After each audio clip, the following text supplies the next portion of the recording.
Count to 5, please. 1, 2, 3, 4, 5. Continue. Our first guest that didn't need to ask us to give us the clap. We always ask our guests to give us the clap. Oh. Which is weird when you ask your son to do it, because he looks at you and goes, "Really, Dad? Really?" Or your wife. Please give my friend the clap. See, I'm still itching. nothing to do with me or my wife. No, clearly not. It's your son. Welcome to episode 12 of Swords, Boards and Beards, everybody. This took a dark turn. Yeah. That's what happens when... Start as we mean to go on. That's what our guest... I'm blaming you as our... I gave everyone the clap. Is that what or just turned it into instantly. We are joined by our good friend Sam Martin today. Hello, everybody. Also known as Sam Making Mead / the Arcane Alchemist of Called yourself. TikTok fame. Thanks for having me. It's great to be here. So nice to be here in the studio today. Good. I'm very pleased that you're joining us. We have been friends for quite some time. How many years have we been friends for? Well over 4. That's good. Pre-pandemic friends. At least 4, yeah. I think it's... More likely 6, I'd say, roughly. I do kind of live my life in terms of like pre and post-pandemic, and there was a picture we took just before the pandemic because I was moving. You moved to Scotland. Yeah, we took like a monumentous last moment picture, and I remember that. So, and you were good enough to be in the picture at the time. So. Yeah, so I made the cut. Wow. Now, here's an interesting question. See if you know, because I can't figure out. How long have we been? Good question. 10 minutes. Who are you again? Yeah. You started coming to our group after we'd finished our last D&D campaign, and we went on a D&D hiatus. It was around a year ago. It is a year. Is that long? It's around a year. It's not. Blades in the Dark was the first game you played with us at our table. I am bantering, but I was earnestly trying to figure out how long it's been, because you were Sam. I was saying before we press record, you were the Sam of stories that Adam and I would talk about. Who will tell today. Then he became Sam that I've met. Then he became Sam that's my mate. So it's the transition. I was trying to figure out how long it's been. Oh. But yeah, at least it's definitely a year, because it was this time last year that we were. This year's. Mm-hmm. Yeah, that's fine. There we go. So today we wanted to have you on to talk about a few things. There is, you have a successul mead company, which is... Empire, I prefer the term. Oh, well, bow down to little business. And we've been playing tabletop role-playing games for quite some time now, and we've got some of the greatest stories and the greatest character deaths of any of the people around the table, and we'd love to sort of talk about a bit about that stuff. So, I think it's important to ask as a first question, what got you into tabletop role-playing? So I actually didn't really know much about D&D, which was kind of the beginning of my tabletop roleplay adventure journey. I started my first job straight out of college. I dropped out of college, and I became a carer, and I met Jace, formerly of this parish. Yes, that's Where's right. he this week? Well, I actually saw him on the news. He didn't call me. He's been involved in an incident with a scoped AK-47 and a golf course. So hopefully he'll be back next week. We can't refer to Jace in any other format as Jace, formerly of this parish. Okay. Because he doesn't have a surname anymore. It's Jace, formerly of this parish. Yeah. So sorry, yes, continue. You met Jace, formerly of this parish. Yes, I met Jace, formerly of this parish. And we became friends straight away. And around that time, there was another person that we were friends with, called Dan, and Dan? There's so many Dans. I know that we do have many Dans, but we'd all decided one day, and it was one of those things where it didn't really happen overnight. We were like, "Shall we start playing D? Maybe," and then it was months without anything happening, and then someone was like, "Oh, I've got the PHB," and it's like, "Oh, what's that?" And it's like, "Oh, it's the Player's Handbook," and and we slowly decided to come together and have our first game night, and it was a mess. Our DM nerfed Firebolt because it was too OP in his mind, dropped it from a D10 to a D8, and our first fight, considering we were a sorcerer and a paladin, the paladin had no armor, and we were both drunk, fighting a shadow. A shadow? Rolling at disadvantage. because we were both Because you were drunk. and poisoned. Yeah. So that was our first D&D experience. It was an amazing adventure. But yeah, that's kind of how we began. I'd had no prior tabletop roleplay experience. So before. were you engrossed with the idea? Were you interested before Jay suggested it, or were you Just wanted to was play it with your just mates? something or... that he suggested? Well, yeah, I'll give it a go.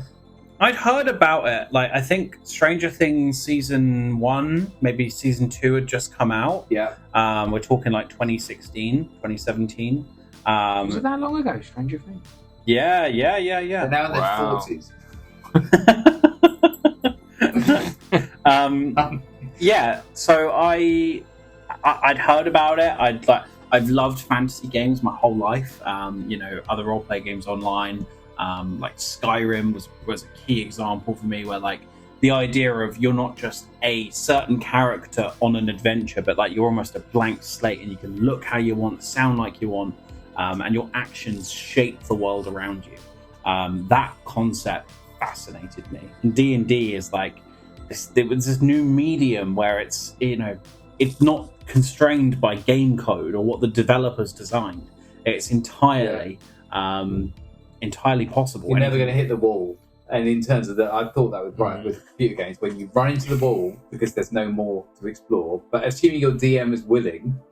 So, I mean, I think there is a wall, but it's when you do something and the DM goes, "We're going to take a coffee break there." That's the wall. And then you forget. Oh, look over here, shady. Yeah, that's fair. Yeah. That is fair. But in principle, there is nothing you can't do. No. Yeah. So that's kind of my genesis, if you will. Fantastic. And is it only D&D you play? We've played a few roleplay systems at our table. We've tried Blades in the Dark, which was really fun. Alien. You were part of the Alien crew, weren't you? I was. With Jay's forming his parish's children. Yeah. Yes. Played in a tent in his back garden. I played a scientist that got his chest eaten From by. the inside out? No, outside in. Oh, really? We went into the lab and I found this egg in a container, and I was like, "Oh, this looks very cool." And then it. Did you manage to hatched. not meta it? No. Yeah, it was like, "Oh, what's this strange egg here? It looks very weird and alien." And then it ate my face. Nice. Yeah, very cool. Very good. Very good. And we've done Regency Cthulhu together, haven't we? Regency Cthulhu as well, yeah. So I mean, that's a real range of like different systems of like, obviously you got like your D20 polyhedral D&D system, your D100s, your D6s. Very different and varying styles as well. Obviously the sci-fi and the fantasy and the real world kind of Regency period. So. Is there any systems that you've not tried that you've wanted to? Because we've been talking about this in previous episodes and stuff, that we kind of see like Dungeons and Dragons as a bit of a gateway drug. Mm-hmm. And then once you've had a bit of a taste of it, you then look into seeing what's out there, and then realizing a lot of your other enjoyed IPs tend to have a role-play system attachment. Fallout, Alien, things, Escape from New Warhammer, York. that sort of stuff. Yeah, I'm not even kidding. Blade New Runner, York. all these things have their own attached things. So a bit of digging. But is there any that sort of you've gone, I wouldn't mind playing a game set in this world? The Fallout game is definitely the Fallout series. We've spoken about our table maybe playing at some point. That intrigues me. Cool. Also, Jace, formerly of this parish, Thank you. Well done. brings up Cymberim a lot. Oh, God, yeah. And I'm intrigued to play it at some point. I've heard so much.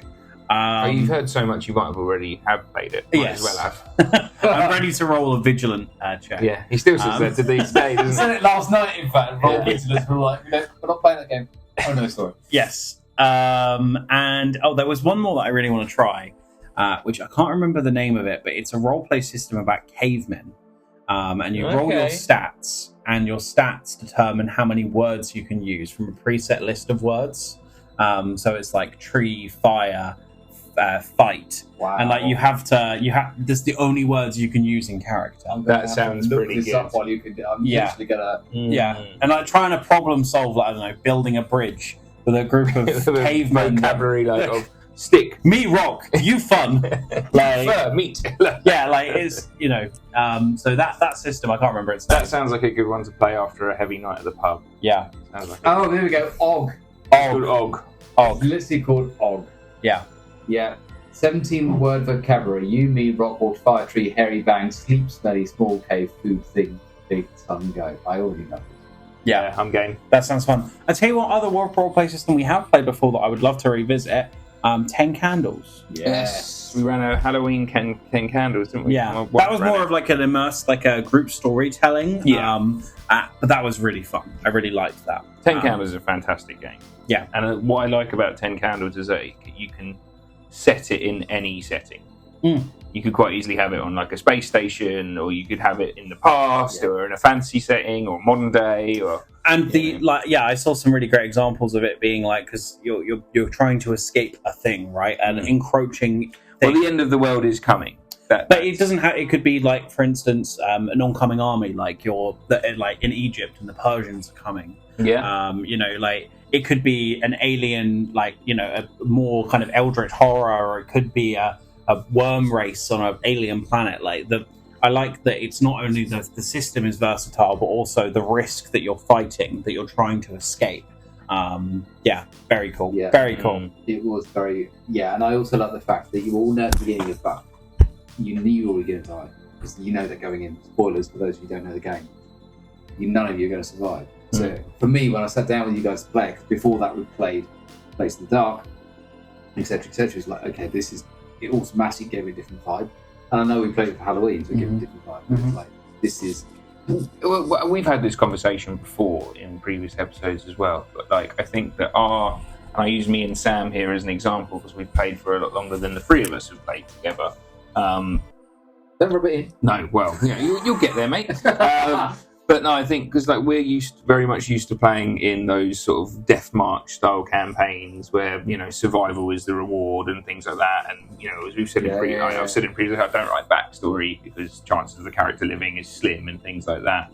For you going in and playing a game like 10 Candles after like your experiences of Dungeons and Dragons and other game settings where you poured your heart and soul and you love these characters and things, it must have been a bit of a different experience on top of that as well. It was good, and it wasn't just for that, although I agree with you. It was because I don't mind dying in any games. I get like when we play Blades, and I can never remember my character. Codringer, thank you. I don't want him to die. The fact that Sam nearly killed me is irrelevant. Happens to I be think here. You reciprocated the favour, if I remember. It's fascinating, but it bothers me to this day. You'll never be friends now. But it's interesting because it did bother me. But with Blades, it's different because although I want all my characters to live, or they want to die well. Mm-hmm. I don't care how they die, but don't just get blown up in a sewer. Full of shit. Yeah.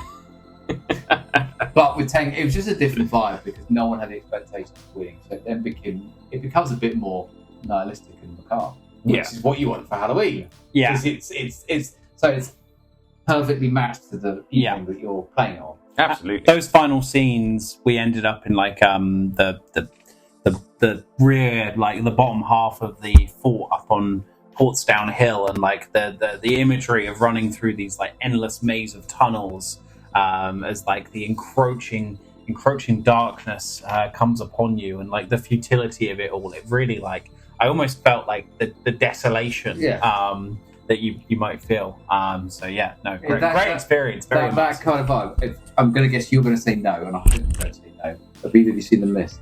I have. Okay, you haven't seen The Mist. I won't ruin it for you because it's one of the best cinematic endings ever. Again, very nihilistic, very whatever. But it's that kind of vibe of, okay, let's just keep troubling and it's going to end. And when is it going to end rather than is it going to end? Well done, Steph. It was a good game, wasn't it? Yeah, no, your beloved did very, very well, and I did like it in a good way because I liked it.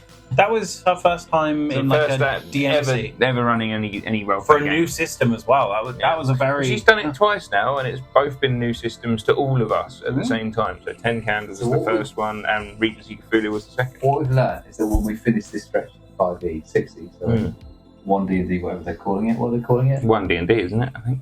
1D&D. I think some people are calling it 5.5 because it's like kind of a similar chassis. D&D 24. Yeah. D&D 24. Yeah. D&D 14. D&D. Harder, better, faster, stronger. Yeah. Marketing buzzwords. Yeah. Yes. Synergy. Listen, wizards. We know what we're on. Anyway, when we finish that, your wife can pick up the mantle once more and duck behind the GM screen and crack on. Yeah. So you could run Deadlands for it. It's fine. I want to play Deadlands. Have you heard of Deadlands? Oh, Cowboys. Magic. Weird West, like Magic. Oh, I know to how. cast your spells, you have to deal a deck of poker. You're playing poker. And it's poker hand is how good your spell is. Okay. You roll dice as well for your normal stuff. I was literally saying last night we should do a poker night at some point. But your initiative is all on cards. Do you know what I mean? But like a 52 deck playing cards. Whatever the power is controlled by, whichever demonic spirit is, you're dealing cards with them. You're playing a hand of poker to see if it works or not. I like this. Very cool. I like so you this. have to know how to play poker, which I don't, so I'm going to be shit at it. I do know roughly, I'm just not very good. So yes. We can have a few practice games of poker and you can lose your money to my wife. She's bloody good.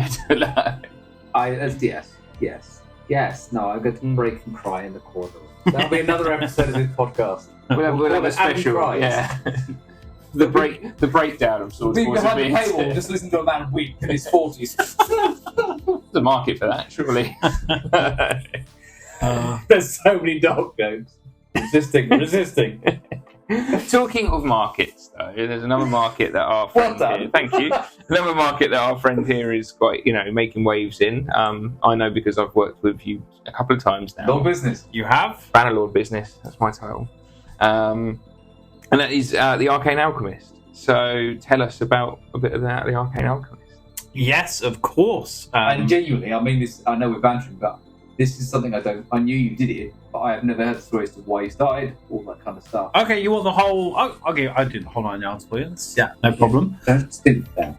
I'm not going to skimp out on you, don't worry. So I have loved the idea of mead for years. And this even precedes D&D, tabletop roleplay games, even Skyrim. I've heard about it in shows and just general kind of historic and also fantasy media for years and years. And to me, it was almost this fantastical, otherworldly, not even real beverage, right? Because it's not common. Most people don't even know what mead is. So for those uninitiated, tell us what mead is, because there will be people listening going, what's mead? Excellent question. Essentially, it's its own category of alcohol that's made from honey. So much like how beer is made from grain, wine is made from grapes, mead is made from honey. And it has got a whole host of flavors in terms of what you can do with it. Much like if you're into your beers, fruity sour smoothie is going to be incredibly different to a triple Belgian beer. And equally different to the like of the macro, Budweiser and Carling and that sort of thing. So that versatility, but in mead, it can be sweet, it can be dry, it can be fruity, it can be spiced, and it comes in a range of ABVs all the way from 1 or 2% up to 18%, and can even be sparkling or still. So you could have champagne style mead or beer kind of strength mead. There's a world of flavour there. Mm-hmm. So and you were into it as a sort of a ethereal sort of, wasn't quite, it's not on the shelves, people don't know what it is, and then there's a mystery surrounding it. It's an idea, the idea of it was tantalizing, and to me it became the drink of myth and legend. So I looked online and I was like, well, I want to find some meat near me. And I think one day, during 2020, I'd moved back to, because we spoke earlier about us taking the prolific picture. I'd moved back to where we live and decided one day on a whim, I'm going to try some today. So I went to my local Morrison's and they sell bottles of mead there. At the time, it was £4.50. And I fucking loved it. It was amazing. I later found out that was essentially white wine that was flavored with honey. But to me, at the moment, it was magical. I had a meeting of fantasy and reality. So from there, I decided, well, I'm going to try making my own. Let's see what I can do. The first batch was, at the time, not amazing. Did make everyone try it, and it was all right. It was okay. It wasn't undrinkable. It was all right. Yeah. It certainly wasn't We still joke today that you make it in your bathtub. Yes, yeah. But I kept going, and sometime probably about 6 months after I'd started making mead, I decided, well, I've heard about this whole TikTok thing. I'd never personally used it, but I was like, I'm gonna chuck a couple videos up there for a laugh, like, you know, just really simple, like, do you want to know about mead? Well, follow me, because that's what I'm going to tell you about. And then like a really like quick sweeping shot of like all of my meads, like, oh, this one's a blueberry one, this one's a strawberry one. And these are ones you were creating at the time. And these are some of my earliest batches that were aging. So I put this up there, and you know, I went to sleep that night. I'd even told you guys about it at the nerd group. It was before you joined. And yeah, I went to bed thinking not much of it, and I woke up with over 2,000 followers, and I was like, oh, there's a market there. Well, there's interest there. People want to know about this. Yeah. So it started off as like a kind of hobbyist, like, here's how you can get into it. And I remember your really early videos. It was sort of, it was just like a picture of a bucket or whatever, and you're like, this is how we distill, or this is how we ferment this, or this is how you clean this part, or really basic, real basic stuff. Trying to get, like, my first passion was getting people into the hobby. So I kind of built on that, and it started as this like really small, low production thing. And people kept saying to me, when is your mead going to be available? And I think after probably about the 500th, 600th time of being asked, I was like, I don't know, maybe it should be.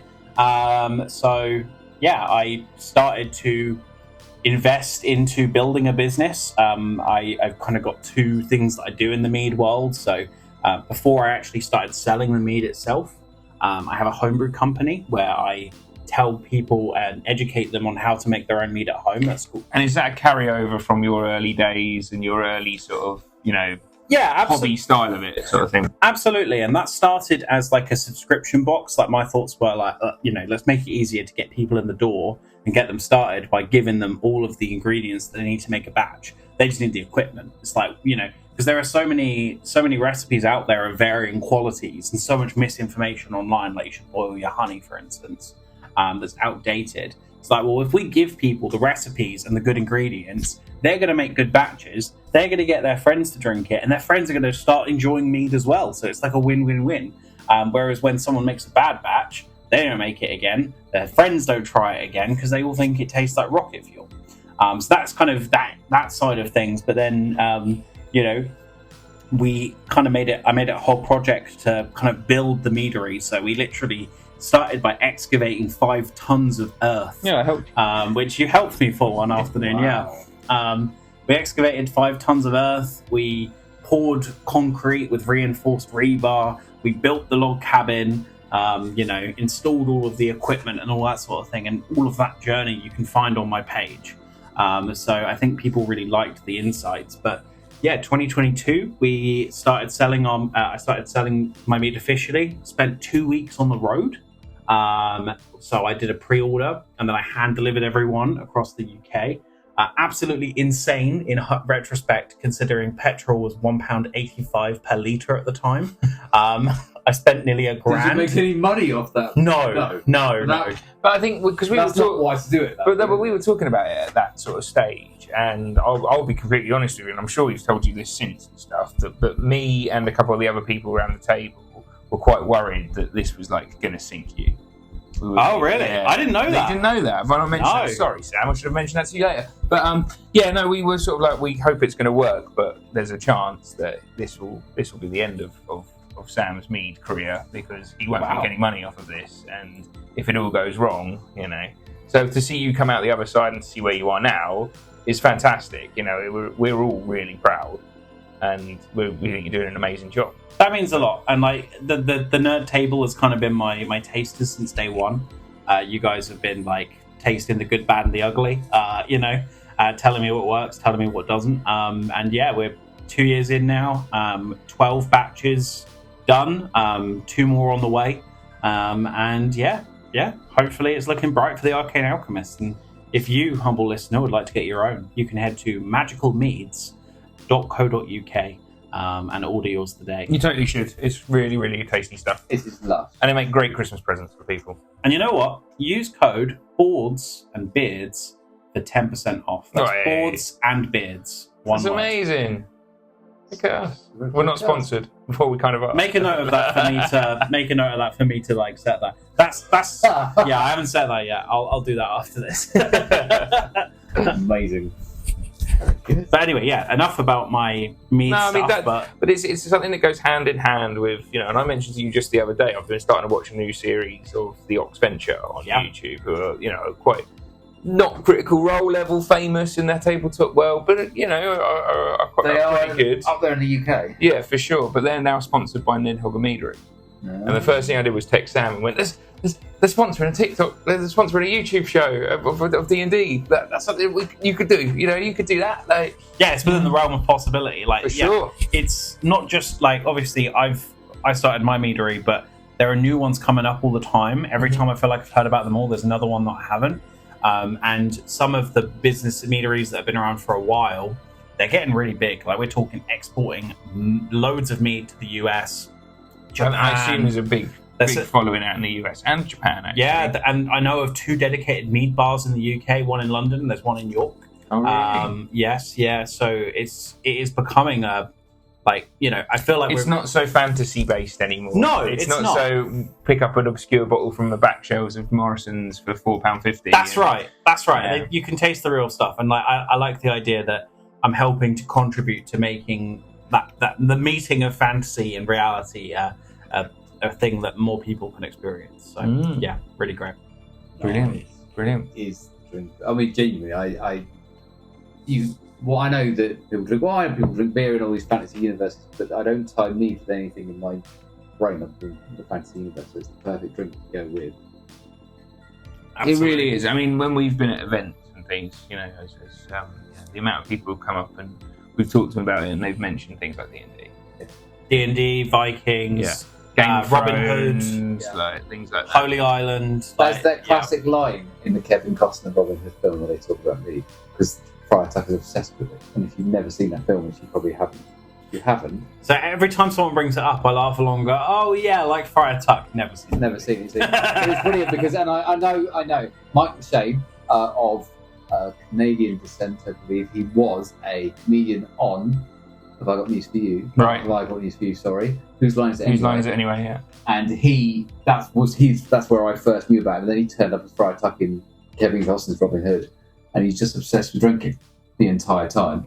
And one of the things he does is grow grain to grow beer and create beer. And the other thing he does is pass around the mead. And that's when I learned about mead, when I was 1991. That film came out. So I was 13, 12, whatever old I was. Had you tried mead before you tried some Once or twice, but it was the novelty, not because I don't like it, it was the novelty thing at beer festivals. When I used to get beer festivals, like, for the gimmick. It was a gimmick drink. Right. I do like it, but in turn, I'm not saying it's a gimmick drink. At the event, it was the novelty thing. Yeah. It was a beer festival, beer, mead. Well, I like beer, but I need to go and try this because it's cool. And it was the thing that span off the films, it span off the fantasy universe and all that kind of thing. Now, 45-year-old Adam would choose it as well as the beer. He wouldn't choose the novelty value because he likes it. All right. Not in short because of the bottle that I might have your branding on it. But generally, I say that as a wholehearted compliment because it's no longer the comedy thing that I could say, well, I've tried that guy in that film said mead, so I've tried it, which was back in the day, 20 years ago, was why I would have picked it up. Now this is lush, and I would choose it because I would choose it, not just because. Well, yeah, you make a good point there, because the only time before, you know, obviously being with yourself there, Sam, and, you know, going through that journey with you of testing all your batches and going to events and things like that, the only time I'd ever purchased a bottle of mead was for a gift for someone I knew who played D&D. Yeah. That was it. I'd never tried it myself. It was like, oh yeah, they like D&D, they like Vikings, bottle of mead will do them. Yeah, it's on theme. Yeah. Yeah. I think I got something like, was it Vikings blood off Amazon or something? Just a random bottle that was like £6. And I was like, yeah, that'll do him. It's definitely now. I genuinely mean it. It's like I like this, all this, because it's Good stuff, man. You're doing well. Thank you. Talking of D&D though, Yes. You have a storied history of Dungeons and Dragons. You are currently wearing a Dungeons and Dragons t-shirt, dear listener. I am. Yes, I am. As we say every week, it's great radio. Well, it's the episode where I describe my tattoo to the radio audience. Great work. I get told I have a face for radio, so. No, that's not true. Face for TikTok, maybe. You've had quite a story past of Dungeons and Dragons. You also have the record at our table for the most character deaths. Yes, I don't think we've tallied it, but we don't need to. No, I think for every one of my character deaths, I think you've had about 4. Maybe 5. Yeah. Wow. I mean, we've been playing weekly. That group that initially started of those 3 people, me, Jason, Dan, it's changed over the years. It's grown. People have left. People have joined. But we've been playing pretty consistently every Monday since kind of 2016. So nearly 8 years now. Yeah, coming along for 10-year milestone. Yeah, so better part of a decade. And yes, I have lost many characters, and in varying circumstances, all the way from like heart-touching, like emotional losses of life to the quite funny. And as a random reflection, because this is the interesting thing, when we were talking about inviting you on, talking about me, and the death thing, what I said, well, look, because every time we come on, like we had my sister come on and talk to us about playing one with just one other player. So during COVID, she played with her daughter, and it's like that's an interesting thing because I'll get to my point in a minute. Because it's like people might want to hear about one. If you can't find a big group, but you want to play, you can still do it. This is how you could try, right? We've got other things about character creation and how you could choose to write a backstory if that's your cup of tea. So with yourself, when Adam said Sam has so many deaths in his characters, genuinely my interest peaked because I knew about the me stuff. My brain was already in the me world and my me brain and me questions and all this kind of stuff. But from a death point of view, right? Mm-hmm. Many questions. I'm going to ramble at you and you're going to get quick fire. Please. Do they bother you? Did they bother you? Some bothered me, some didn't. And was it, so this is quick fire, and elaborate as much as you want, was it the situation or was it the character loss that bothered you? It really depended. Like I sound like a politician. No, I know that your friends and your DMs, you wouldn't be friends with these people if they were dicks. No. Therefore, it's not that they're trying to be a dick about it. It's just the circumstances, my guess, because you wouldn't hang out with people who are idiots. Yeah, I mean, like, you know, I've had deaths all the way from just like pure idiocy to bad rolls to miscommunication. And like a prime example for me was we were on a ship and we were on session, I believe, 2. Radio listeners, Orky Adam is now giggling. He knows what's coming in. Yeah, he knows what's about. We were on session 4, but yes. Session 4, and I was on character 2. Yeah. On session 4. Character number 1 died during the first encounter of the first session. So I'll go back to that first. We'd entered a haunted house, an abandoned haunted house, where the weird sounds have heard. And this was 5e you were playing? 5e, yeah. It's the Ghost of Saltmarsh campaign. Okay. And we as local adventurers had been hired to check it out and figure out if it's safe. Because apparently some people maybe had been spooked. So we go in and we kind of have a look around, and one of us finds the door to like I think it's a basement or another room. It's a cellar, yeah. A cellar, yeah. And there's like a dead creature, person, humanoid on the floor wearing full plate armor. Now I was playing a Tempest cleric who was in chain mail, and obviously being a level 1 character, seeing the idea 1,500 golds worth of armor and the idea of AC 18 as a base. yeah, and with shield 20. So I was like, whoa! Immediately ran straight over and went to touch it, and it had rock grubs in it. Now, for those who don't know, I didn't know at the time. Which the DM didn't know, which made this encounter all the more better. Rock grubs are they're really easy to kill. They've got like a really low AC. They've got no modifiers to hit, so they're really hard to like land a hit on you.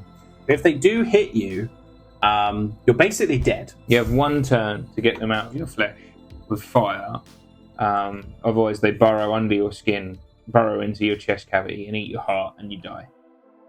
No saves. No No death saves. saves. No, none of that. You just expire. No resurrecting with magic. Or No, anything. because you're missing a part of your organs, things like that. Now, as a group of novice adventurers, no one at the table except Jace, Who was formerly of this parish, Yeah, who was a player, not the DM. who was a I player. was the DM. knew that you could kill rock grubs with fire. So how is a group of novice adventurers, both in character and out of character, to know that you need to put fire on it anyway? And the action economy was not on our side either. So But it was a trap. That was the idea. yeah, And I remember, I can picture it like it was yesterday, rolling the dice and going, Sam, does an 18 hit you? And you say yes. And I was like, okay, you take like 1 point of damage. And you were like, not so bad. And Jace looked round. He was outside having a cigarette. He was a smoker at the time. And he leant round the back door and he looked at me and he went, what is that? And I went, I'm just reading a stat block for a rock grub. And he went, a what? Like from round the corner. yeah, I remember that. Like sort of his eyes bulged and he was like, do you know what you've done? And I was like, no, let's just read the ability. And was this sidebar? Was this something you put in? No, it was scripted in the book. Yeah. So it was in the. You won't make it up. No, I wouldn't add it in or anything. It was just Jace. Jace then informed me that they use these as like level 20 adventurer dungeon traps where they drop on you from the ceiling. Yeah, and they can things like kill that. level 20 adventurers like that. Right. So that was how my character faced his first death, have his heart eaten by rock grubs. So I thought, well, I brought in a really serious character. Let's mix it up. Whenever a character dies, I like to keep it fresh. I don't like to I know some, there's kind of a trope that I don't know, character dies, who's like a cleric, and their brother comes in who conveniently has the same same class and wants to wear the same aura, and just like Faramir and Boromir. yeah, picks up all their gear and carries on. But I always like to make something different, so I made a orc bard. No, it was a wizard, wasn't he? Orc bard or wizard? Yeah. Orc wizard. Yeah, with the drum. Set of drums, didn't he? Yeah, he was a very strange wizard. And we'd got onto a ship, so we essentially had to go back to that house because that house it led to a smuggling cave. Led to a smuggler's cave, and there was some hijinks ensuing. And we'd got onto this boat, and we were fighting. We had this really epic fight where my character ended up being skewered in 2 positions at once, front and back, and went down, nearly died. And I'd been brought back to life. What had happened is that you had held a door closed against a bunch of lizard men. Yes. And was cussing them out through the door. And they were like, we're going to come out and eat you. Let us out. We're going to kill you. And you were like, no, you're not. No, you're not staying out there. And then somehow you were moved aside and the barbarian blocked the path. Well, I'll let you tell the story. So, yeah, I was goading the lizard folk. My character was a little bit of a jokester and was kind of playing hardball with them. We're trying to get information about them, about what's going on, getting them to surrender. And the scary barbarian lady was kind of standing guard at the door to make sure they couldn't just burst out and kill us. And combat had ensued, and we were now fighting them in this choke point. And our little goblin who was set up in the crow's nest, Jace, which is Jace, formerly of this parish. Yeah, I don't know who Jace is, but I know who Jace formerly of the parish is. Says at the table, move out of the way. Oh, his character says, move out of the way so that I can hit them. To the barbarian. And the barbarian moves out of the way. The 3 lizard men come out and bundle into him and beat him to death. They all immediately come out, and they literally, and because I'd pissed them off so much, they shanked me to death. They didn't just put me down. They just kept going. I had Night of a Thousand Knives, for the watch type stuff. Wow. They didn't just stop when they'd got me to 0. And at the time, there was we'd realised that Sophie's character, who was the barbarian, Sophie thought that Jace, formerly of this parish, was telling her that the most advisable way in combat was to move, because that would be best for combat. But actually, it was his character, Jace, formerly of this parish's character, Piglin, telling her to move so that he could deal 1d6 plus 1. It was pea shooter. It's Piglin talking about Jace formerly of this parish. But Sophie has become an amazing D&D player, but has needed some strategic help at points. to like effectively use her character out of her desire. So she listened to him thinking it was Jace, but no, it was Piglin. And yeah, I died entirely because of a miscommunication at the table. So those deaths that you've had, the ones that mattered, have spitball, ballpark, how many deaths in 8 years? Maybe 10, including one-shots. One-shots don't really count, because one-shots you can... Maybe 5 or 6 characters then. So, for those that mattered to you, what did you do with the ones? I mean, clearly, characters are fake characters. Like my first character, though, when I really played, because I DM'd more than I played, first character created and played, my DM put me on a rainbow bridge, in effect, and I was a turtle, and I was far too heavy for this bridge, and I fucking knew it. If I didn't roll well, I was going to die, and it bothered me. And I remember looking across the room and thinking, shit, to myself, this matters. And that's when it realised it's not like a board game where you move your little mini around a board. For me, D&D matters. This character that you've been playing for months, maybe even years, is like facing genuine peril. Yeah, and it's ridiculous. It's all in my head. It's all completely psychological stuff. The ones that matter to you, why did they matter more than others, and how did you do it? I think the ones that mattered to me are the ones where I didn't feel like I had much agency. So that was one of them. Another one was when my character was eaten during a short rest by a giant snake. And the only roll I got to make Isn't it a perception check? Was a perception check. Did you see the snake before it ate No. you? No, So- but that's what you're rolling for, whether you saw it or not. Whether I saw it. So I was surprised. So we rolled initiative. I can't remember if I got higher than it or not. It didn't matter. When you're surprised, you can't act on your first turn. It hit me. I think it critted me. And instantly got me to 0. And obviously it's an animal. Its goal is to eat me. So it just starts eating me and swallows me whole. And regards to the DM, That wasn't me that time. No. Regards to that, was it fair to not give you agency in that moment, narratively, or was that you'd have preferred to have something? I think there's two ways you can look at it. From like a risk perspective, like the DM, if the DM's goal is to paint a jungle full of like deadly terrors, and even something as simple as taking a breather for an hour can kill someone, I think that's a great way illustratively to narratively to demonstrate that. But you do it to an NPC, not you could do that to an NPC. Yeah, I think. So Jace was the DM, and he values like no punches pulled and like harsh reality. So I think if a DM was maybe like more narrative focused, like having a character die during a short rest to a random snake is a little bit indignant.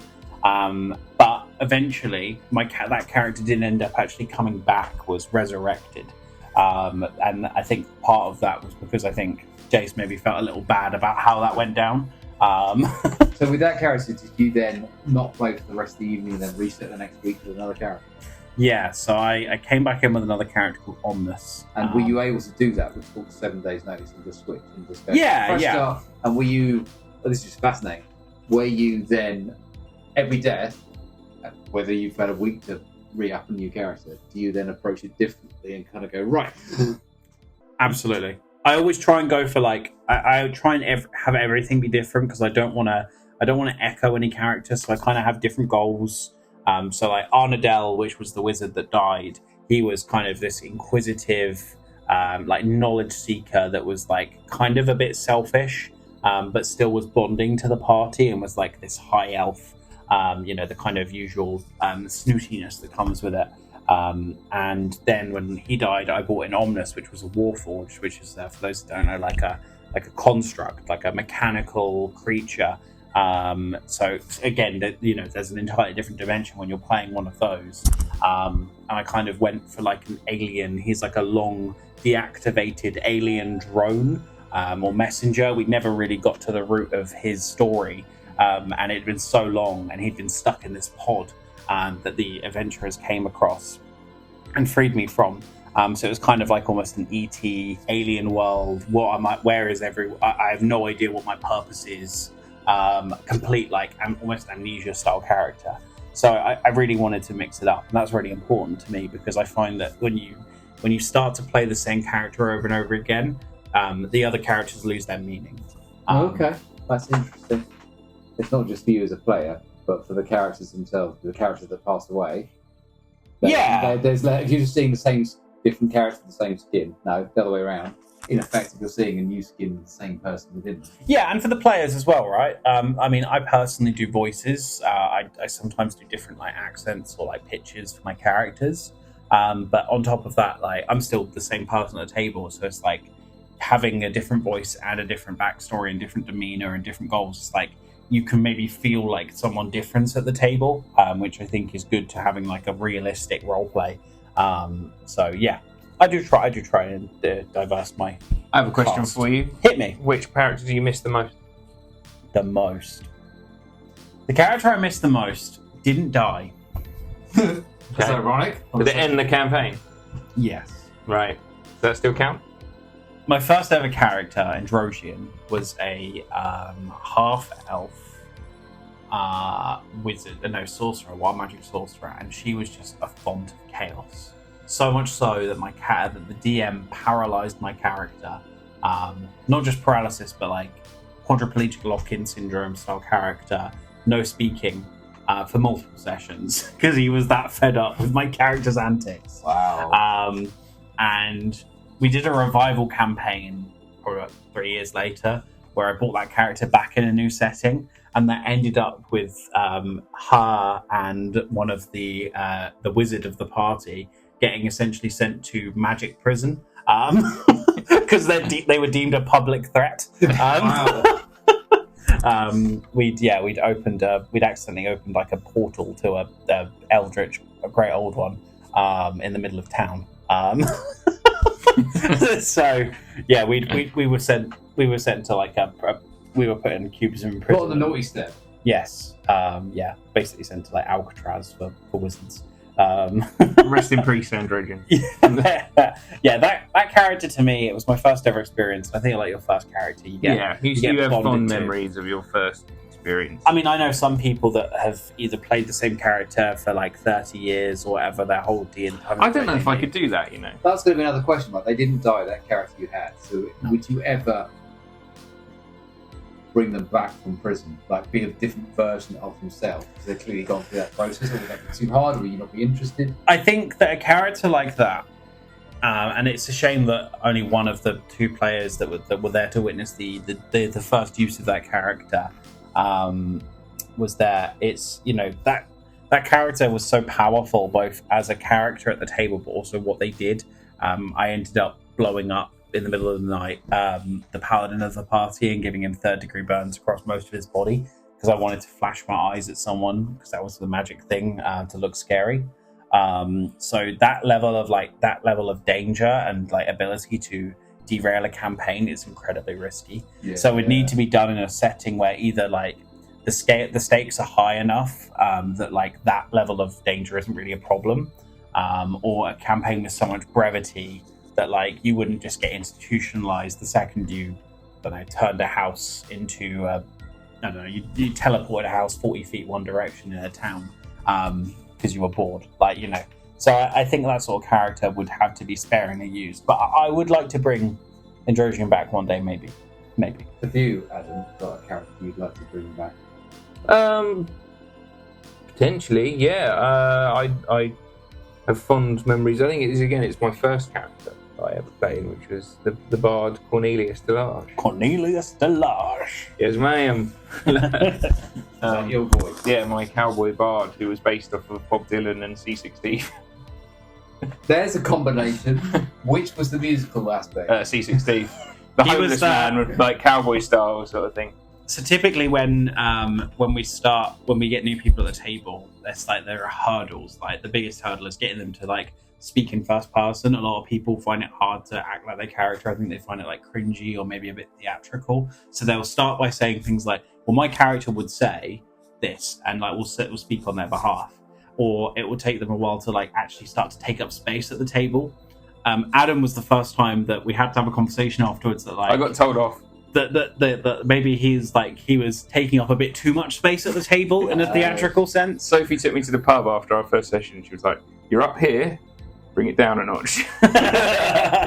Which I don't like. I personally didn't have any reservations. I thought, wow, this is such a big character at the table. and really loved you. But like, I can understand like the need, especially from like a DM's perspective, to have everyone be a little courteous of other people at the table. Not to say you weren't intentionally. Super excited. You were so happy to be there, and like it was like I felt like you'd almost spent your whole life waiting for a moment to do this. Like it really felt like a formative experience. It was quite therapeutic. Nice.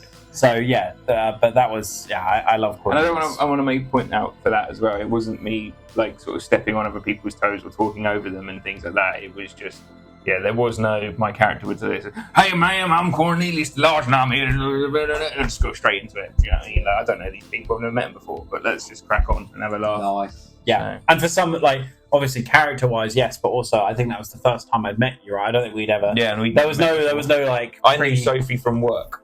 Yes, and you'd come in and it was great. And like we've had lots of players come into the table, and some that I've been and some that I've even said I don't want to play with that person anymore because they're causing like either too much friction in game or out of game. But you, I think, were the first person that I came in and instantly was like I had no like holdbacks. Like I am so glad that he is here. Really added a new dimension to our table. That's very touching. Thank you, man. Of course. Moving on to our final talking point of the evening. Of course. As you know, me and Adam, to a lesser extent, are quite Warhammer fans and have played several games and things like that. Now you have allegedly. You have heard me and Jace, formerly of this parish, wax lyrical about Warhammer and 40k. Every Monday for quite some time before we start rolling dice and getting going and things like that. And vicariously, you've picked up the face you're putting now, in fact, is the face I've seen you nod and use. Yeah, talking about and I think a lot of it just glazes over the brain and slides off like a water happened. slide. I used to pick Jace up from work, which would be about a 20 to 40 minute drive. And bring him to Nerd Night, and he would similarly have similar conversations with me. Talk at you about it. So I have had a thorough schooling. I would say education, but like I've heard a lot. I've heard the whole curriculum. Has it sunk in? I don't think so. Well, I think you're the prime candidate to play a game that I have seen other people do in various other concepts and things like that, and it's name that character. But I'm going to show you some 40k characters, named characters. And I'd like you to try and either describe what you see and who this person is. And I just think, based off your knowledge, this has got to be our allegedly, because allegedly you don't give a shit. So about Warhammer, therefore, this could be fun because if you don't know and you don't care, then the name is just going to be great. Yeah, absolutely. Okay, you want me to? So I've got. So while Adam gets the pictures ready, before recording, I explained to you, for those listeners at home. We do allegedly every week. Something ridiculous that we've heard on the grapevine, and we get our guest to give us a little soundbite, give us a little allegedly of their choice, where you literally say the word, and then we can dub it in later. So last week I used Toby, my son. The week before I used Sharon, we used Adam and Jace, formerly as Parish again. So, dealer's choice, a voice of your character, a voice of Sam. Could you give us the allegedly that we can then dub in later? Allegedly, Jason Momoa and Jack Black in the upcoming Minecraft film provide a refreshing outlook on the long-beloved voxel game. Well done. I don't know. Yeah, it was quite stunned silence. That was professionalism knows no bounds. I think it's bollocks because it was absolute tosh of a film. I think what you just said was absolutely tosh. But it was but it's alleged. Well, exactly. I wanted to be proved wrong because I was like, well, you're going to have to go watch the film to find out, right? No. What's going to happen is other members of my family and their friend groups will go. Someone we know will have seen it at some point. It has Jack Black. Therefore, I'm out. All right. It's fine. No, and that's perfect because I was just, look, the diction in your sentence there was perfect because I can't speak for love and money. This is the man who hosts a podcast. If you're listening on episode 12, you'll know that by now.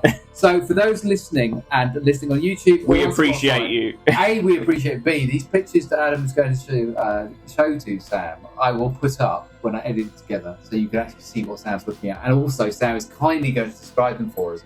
So here's your first one. I'd like you to describe it, and then when you go, at the point you go, okay, you can show it now. That's on the when I listen to it when I put the photo up. So people get to listen to your description first, and then see if they think your description's any good. So I'm looking at a sort of Japanese samurai, but kind of like a fusion between a Japanese samurai and a knight. So it's like a Western Eastern fusion, holding kind of scabbard, like a rapier, a straight rapier, short sword kind of deal. And there appears to be something coming out of his right arm, which kind of looks a bit like the Ouroboros from Resident Evil 5. And I'm going to name him Koshiron the Slayer. Love it. You're incorrect. Okay. This is Lucius the Eternal. Who is it? I got the right there. Yeah, you got the right. Okay, so that's 8 points because you got the Absolutely. There's a in all of these the names. point I would have made about this image is that his armor is covered in the smiling faces of severed, of flayed people. Yeah, I don't know the lore though. But the lore is that when he kills someone, he absorbs their essence and they become part of him. Look, on his shin. like So the Absorber is- from Doctor Who. Yeah, to a degree. So he's unable to die. I have You no went from idea. Warhammer to Doctor Who. That's the sharp left turn. Yeah, I have no idea of I knew Doctor he Who wouldn't lore. have a clue what you're on about. Yeah. Fantastic work. Right, this is your second one. This is great radio. Enjoy.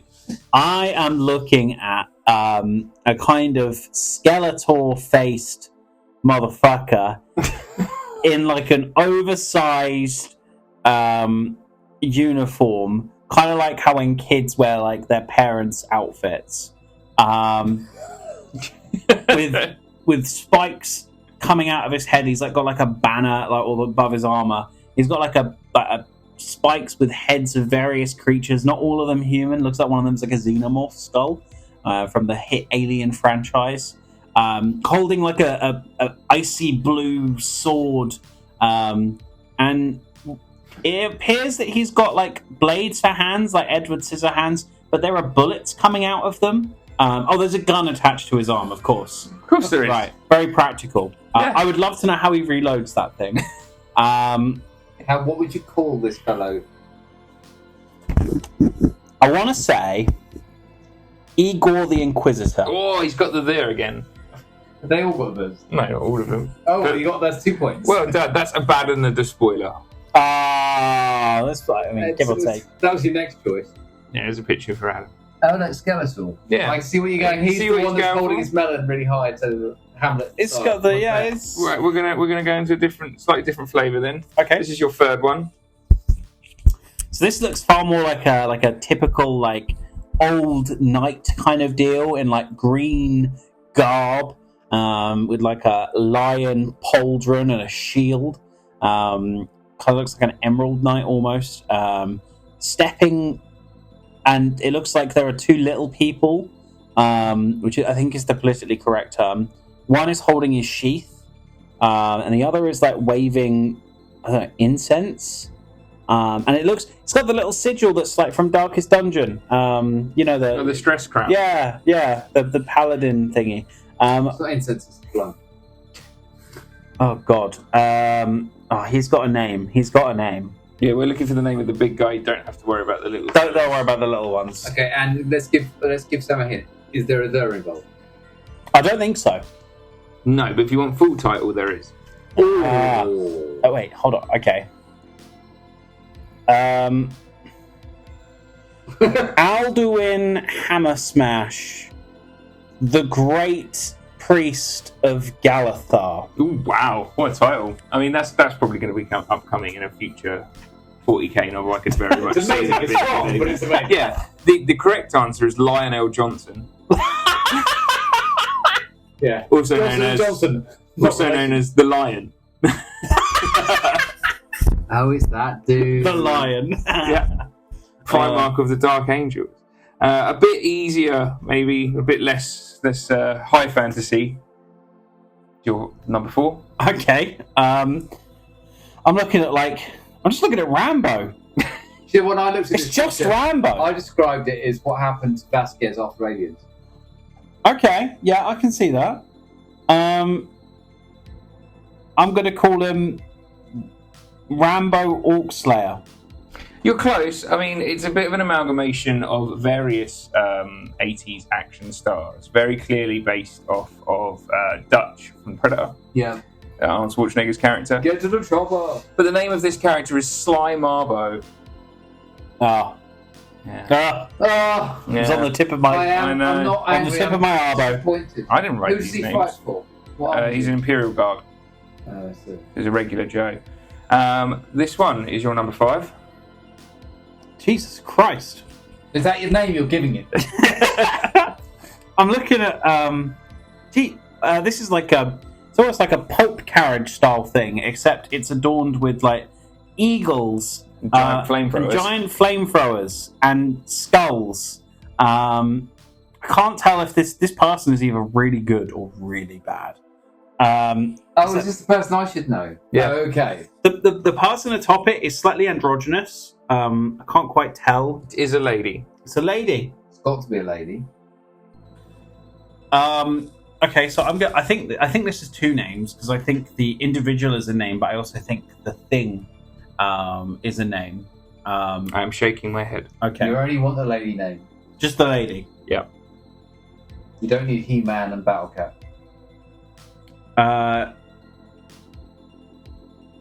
What was Cheryl? Oh, blue. Elizabeth the Scorched Earth. Oh, I like it. It's very good. It's not quite correct. It's No?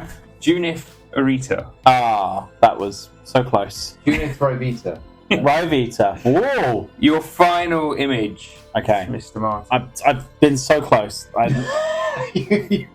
So far, you've got 2 points So I'm looking at. out of possible 10. I actually can't tell if this is a robot or a creature.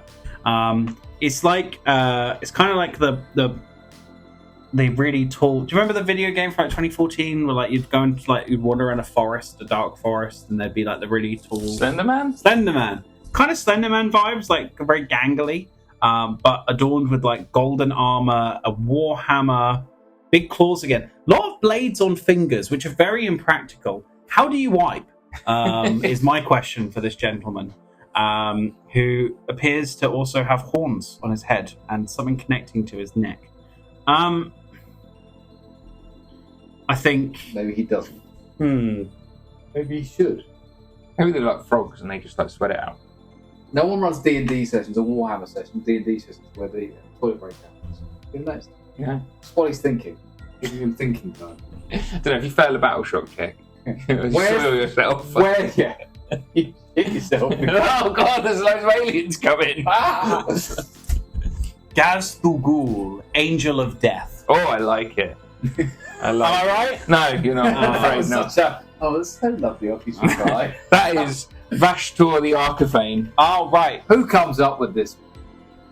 Not me. I don't come. James up with Workshop. You think James does it? Big James. Big James. Big Jimmy Workshop. In his workshop. Yeah. Cranking out the numbers. Wow. It's 2 points out of a possible. 15. Okay, so Wow. far, if this was Top Gear. 2 you'd be at hammers top- out of top the big board. war.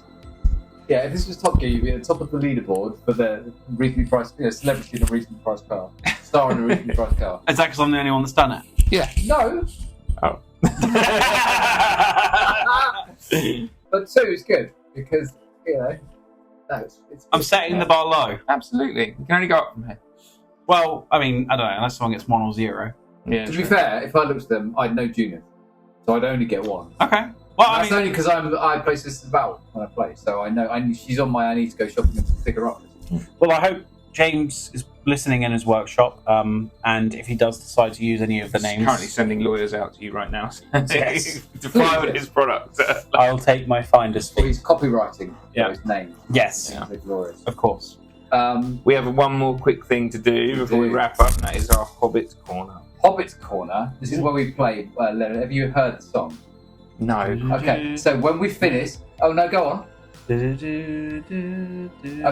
no, absolutely not. This is glorious. When we finish recording, I felt the need 1 week, I don't know why, but it made me laugh, to play Leonard and Boys, The Ballad of Bilbo Baggins, while we talked about Hobbits Corner. It's a great 1960s song. It's on an album. We'll show it to you later. Yeah, anyway, so you'll be glorified. So this is now playing. Okay. So this is our chance to talk about. Do you have any hobby projects that you're currently working on? Mead can be a hobby project. I'm always working on Mead, but I've been playing some games lately. I've been. Is that acceptable? Yeah, that's absolutely fine. We're a game. I'm quite eclectic, but recently I've been enjoying Project Zomboid. You ever played Okay, Project I've heard Zomboid? of it. I've never It's like played a it. survival zombie game, very harsh. What Like are you playing this on? the PC. Your PC. PC Very gamer. That's really fun and horrifying. It starts with a black screen with white text that says "This is how you died," and you try and survive. A bit like Darkest Dungeon. A bit like Darkest Dungeon. You are supposed to fail, and you will get up and try again.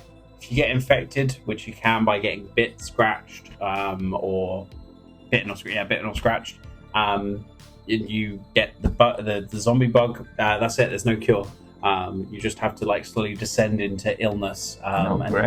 death. But you have to get as far as you can at the level while you know you can't. Yeah, you gotta like scat you have the whole huge map with zombies in that like can hear you. So you gotta be quiet. You gotta crouch. You gotta. It's a bit like State of Decay, where you got to like go through empty houses and look through cupboards without making too much noise. But it's isometric, so it's like a isometric style game. So it's kind of arcadey, but yeah, it's really fun. Sounds good. Nice. Yeah. Good Hobbits. And, What about yourself, Adam? Since we last recorded, I have had our Session Zero for Blade Runner, so I'm running Blade Runner, which is made by the guys Freelink, who made Aliens and so on. What? And I'm specifically running it for 2 players only, so it's like 2 cops, buddy cops, in the Blade Runner universe. I've never run it for 2 people before, like a game that's small on purpose. And we had our Session 0 last week, and this Session 1 is next Wednesday. Ooh, exciting. So it's in there. We've got a veteran cop who is, the way it's really interesting. So the veteran cop is clearly doesn't give a hoot anymore about the rules. Yeah. And Kev who should be writing, who will always comment on every time. He is playing for me. For himself. The rookie? He's playing the rookie, sticks by all the rules. Oh, So fantastic. it's going to be Body Cops does Blade Runner, which I think will be glorious. And they've both chosen within Blade Runner. Starsky and Hutch do Blade Runner. Within Blade Runner is a great system. You can choose to be a human or a Blade Runner replicant. Sorry. You never watched Blade Runner, have you? I'm looking at the man like you should know. So very famous Harrison Ford film. It's It's a good sci-fi movie you should check out. His character in this is as famous as Indiana Jones and Han Solo. Okay. And he is a Blade Runner, someone who hunts down replicants who are androids that look so like humans you can't tell the difference. And they've gone right. That's the plot. So very poor summary for those listening. So in this game, you can either play as a human or a replicant. And you're always cops, because in the new version... Cyberpunk future. Since the new film came out 5, 6, 7 years ago, they've got them in the police force. So you can choose to be a replicant if you want to. But what both Kev and Toby have chosen to do is there's also a section where you can choose to not know, and you roll a dice, and the DM rolls a dice, and then during the story you find out whether you are or not. Oh, identity crisis. And they is cool. both have chosen to To not roll. know for sure. So they could both be replicants, both be humans, or one or the other. Yeah, or both. They could both think they are, and neither of them are at all. So it gives me a lot more work. But yeah, so I'm quite looking forward to that, because I've been wanting to run it to support it, and I've gone in the Kickstarter for the new stuff they're releasing. Exciting. So that's my thing. What's you? I started a new 40k army. I know, Space Nazis. Space Marines. Yay, Space Marines! I've been playing the game on the PS5, Space Marine 2, and it's bloody amazing. It's so much Was fun. that a direct pipeline of you No, playing? absolutely not. I've wanted to do an army that is a massive stark contrast to what I regularly play, which is orcs. So you tried to paint them in green. So yeah, but I like green. So you had to buy all different paints. And, No, I've done green Space Marines. Have you really? Yeah. It's not even a joke. After saying to Adam, I'm really I looking buy forward 3 to shades of blue. painting something different and painting them green. When you told me, because you first said I want to paint something different, and you went, I'm going with camo green. And I went, what's the flaw in this plan? So are you buying new greens for it? No, or- I've got green. You won't be able to tell, if you play the same 2 armies, once you've built them and painted them, you won't be able to tell the difference. What I'd like to do is have loads of bits left over from the Space Marines that the orcs can put as like camo suits on and stuff, and make it look like they're like, hiding and things. I think that'd be quite funny.